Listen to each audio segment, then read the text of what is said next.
Thanks for coming by again. Listen, I'm going to talk a little bit more about pewter, or actually specifically what is not pewter.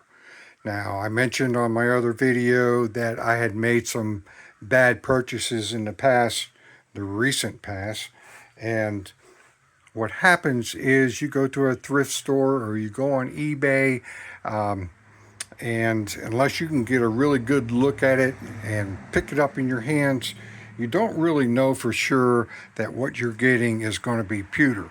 So you want to really avoid some of the mistakes that I made, and I thought I would pass that information on. Now, you go to a thrift store or somewhere and you see something like this. It looks really nice, looks kind of like pewter, okay, but it's not. And this is probably the worst offender out there. I mean, there's nothing wrong with it. It serves its purpose, but for a scrapper or a crafter, you don't want to get anywhere near this stuff. This is that Wilton, that brand name, and the name Armatel. That's what you got to watch out for. This is an aluminum alloy. It will not bend. It will break before it bends. It will not melt. So, at least not for, general purposes. If you put it in a furnace, a devil forge or something like that, it's going to melt. But for the common crafter like myself, I don't want to even get into that high of a temperature deal. So like I said, an aluminum alloy, it takes almost 1800 degrees to melt this thing. So that's not what I want. All right, so Wilton. And this mark here, RWP. If you see that, do not waste your money on it unless you just want a nice little dish, okay? So that's the biggest offender. The next one is called Countryware. All right, that one also is an aluminum alloy. It's totally unusable for my needs. And like I said, if you want this as a dish, that's fine, but you're not going to use it for crafting because, again, it is aluminum alloy. You'll also see some of these are hardly marked at all. This one is marked Carson. That's another name to watch out for. If you see that Carson, Wilton, or Countryware, just bypass it. If you see it on eBay, do not waste your money on it. Here's another one. This is called Stead. It looks nice, okay, but it will not bend, it will not melt, and it's not usable for me. So watch out for Stead. All right, here's another one, another Stead. This is smaller. These are called porringer dishes, and they're used for wine tasting and that kind of stuff. And there are pewter ones out there that are quite good, but not with this name. Stay away from Stead. You'll also find some stuff that is not marked at all. Okay, and this one I got kind of burned on. I really thought it was pewter, but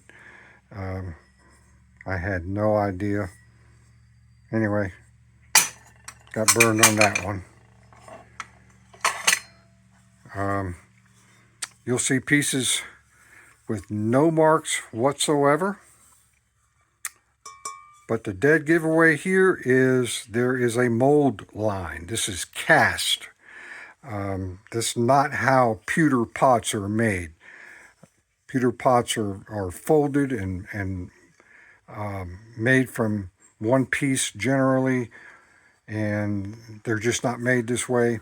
It's too bad too. This had some good weight to it. It's just not. It's not pewter. Okay. Let's see. Here's another Wilton. Some of these marks are very small, but it's there. Wilton, no good.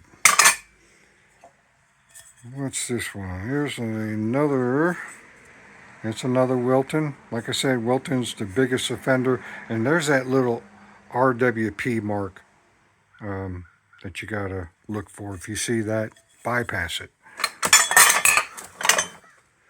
Let's see. Do it. Do it now. A couple more pieces. Another Wilton. Okay. And here's one from Japan. Now, there is some Japanese pewter out there, but if it just says Japan, I think that's the one that's going to be another aluminum alloy. Okay. And another piece I don't have in front of me right now, and it's from Mexico. And if you see anything from Mexico, just avoid it. It's an aluminum alloy. So just wanted to put that out there to help anybody else getting into this pewter business. Don't make the mistakes that I made. Save yourself some money. Try to get pewter from a dealer or somebody who will verify that it is actual pewter. And if you buy a scrap lot from somebody, try to talk to them, ask them, have they checked the lot to make sure, because you don't want to pay for something you can't use. All right, so there it is. Watch out for pewter, because some of it ain't. So as far as actual testing pewter, when you get your hands on it, whether you're at the thrift store or someplace, the best way to really check if you're not sure. Now, of course, this is a piece of countryware, so we already know that this is not pewter. It's the aluminum alloy. But when you get your hands on one, the best way is to take a brass key, a new one, an old one, whatever. A new one probably works better because it's sharper. But find a discreet place on the piece when nobody's looking at the thrift store, and try to give it a scratch. I mean,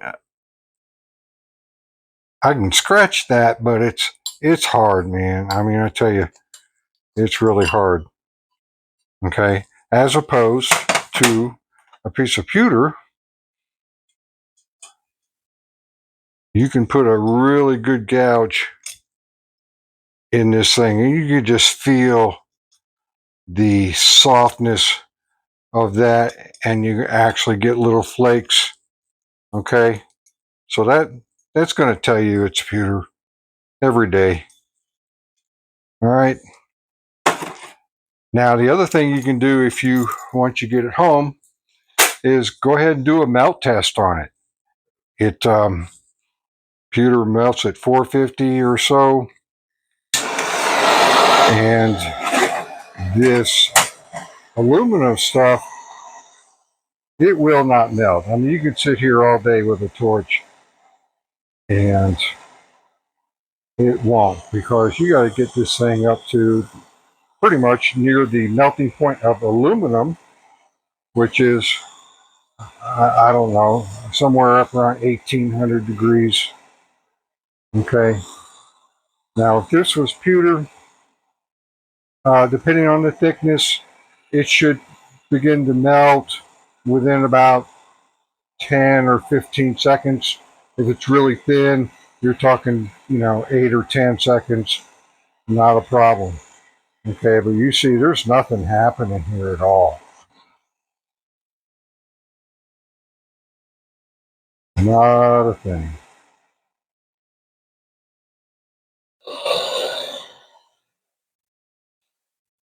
It's not even beginning to bubble up or anything right now.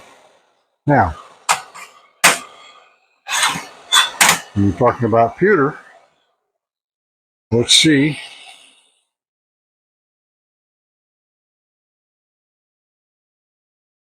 Okay, it's already starting to bubble up, starting to form, and it's melting. Okay, so obviously that's why we use pewter, because it melts easily at a low temp, and this other stuff is useless to us. It's a good pot, I guess, but for crafters and melters and casters, there's there's no point. Okay, so just hope that helped out as far as identifying uh, pewter that's you need to stay away from, the stuff that you can't use, and the good pewter which we can use all day long. All right, thanks for stopping by, and we'll see you on the next one.